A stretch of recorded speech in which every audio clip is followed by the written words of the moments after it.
Ciao amiche e amici del canale, bentornati. Oggi vi propongo un altro bellissimo romanzo di Mark Twain, uno dei più prolifici autori americani del XIX secolo. Tra l'altro vi ricordo che ci sono altri video su questo autore e anche la biografia vi lascio qui sotto tutta la playlist.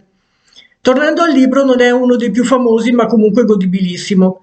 Twain è un autore che va letto indipendentemente dall'argomento, anche solo per lo stile di scrittura, umorista e scorrevole, piacevole, adatto a chiunque. Nel libro vengono usati dei termini che oggi sarebbero visti male, ma tenete presente che all'epoca in cui fu scritto erano normalmente usati. Inizialmente, intorno al dicembre del 1891, Mark Twain abbozzò un racconto umoristico da intitolare I gemelli straordinari, di cui erano protagonisti due gemelli siamesi. Lo scrittore era infatti rimasto impressionato dai gemelli italiani Giacomo e Giovanni Battista Tocci, i quali quell'anno si erano esibiti negli Stati Uniti. Durante il processo di scrittura, tuttavia, Twain si rese conto che alcuni personaggi, Wilson, la mulatta Roxy, Tom Driscoll, eccetera, assumevano un ruolo centrale rispetto ai gemelli siamesi e che il tono del racconto da leggero diventava cupo. In una lettera del 4 agosto 1892 comunicò l'inizio di Pudd'nhead Wilson, un romanzo tragico in cui compaiono come personaggi secondari due fratelli gemelli monozigoti di origine italiana. Pudd'nhead Wilson, in italiano Wilson lo zuccone, apparve dapprima in 7 puntate nel mensile newyorkese The Century Magazine dal dicembre 1893 al numero di giugno 1894. Dopo revisione fu pubblicato in volume nel novembre 1894 sia in Inghilterra che negli Stati Uniti. L'edizione statunitense conteneva anche il racconto I gemelli straordinari. Il romanzo è ambientato ad Ozone Landing, una cittadina immaginaria del Missouri sulla sponda orientale del fiume Mississippi nella prima metà del XIX secolo. Nel 1830 giunge ad Ozone Landing un giovane avvocato, David Wilson.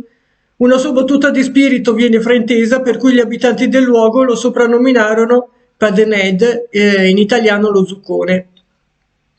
Privo di clienti, Wilson non esercita l'avvocatura e si guadagna da vivere facendo il contabile, ha l'hobby di raccogliere impronte digitali.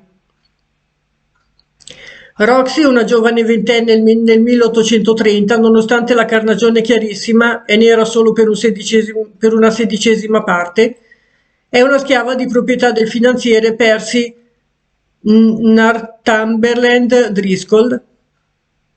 Roxy ha avuto da un'ottimate un figlio bianco, un figlio, chiamato Velvet de Chambre, destinato come la madre a essere uno schiavo.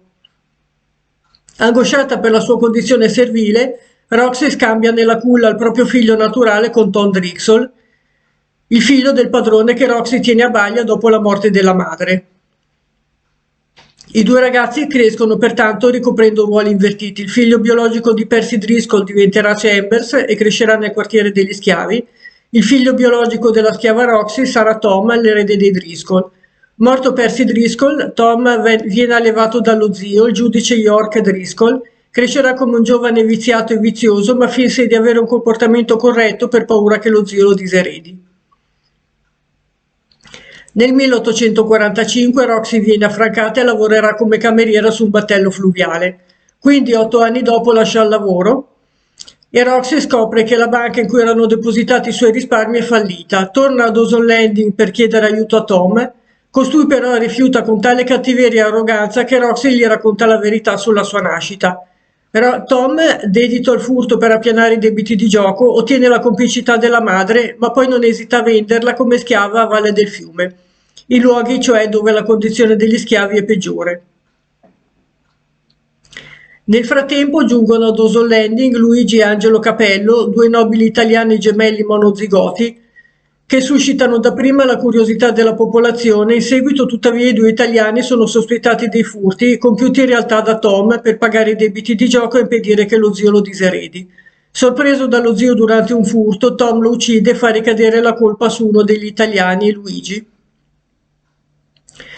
Wilson lo zuccone assume la difesa dell'italiano e durante il processo, grazie alla sua collezione di impronte digitali, dimostrerà lo scambio di identità, l'innocenza dell'italiano e la colpevolezza di Tom.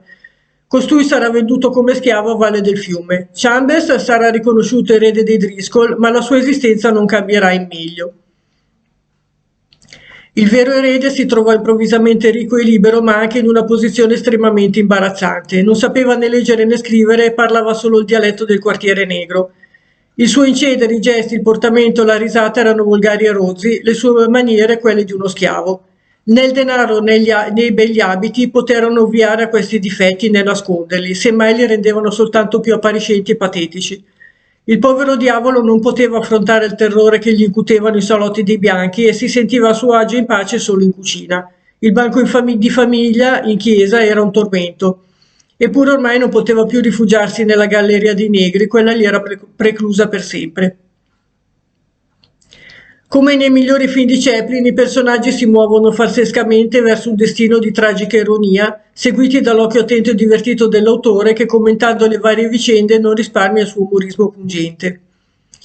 Diamo 3 stelle a questo libro, molto bello, adatto per tutti, anche per i ragazzi. Bene amici, spero che il video vi sia piaciuto, vi aspetto per il prossimo, ciao, a presto.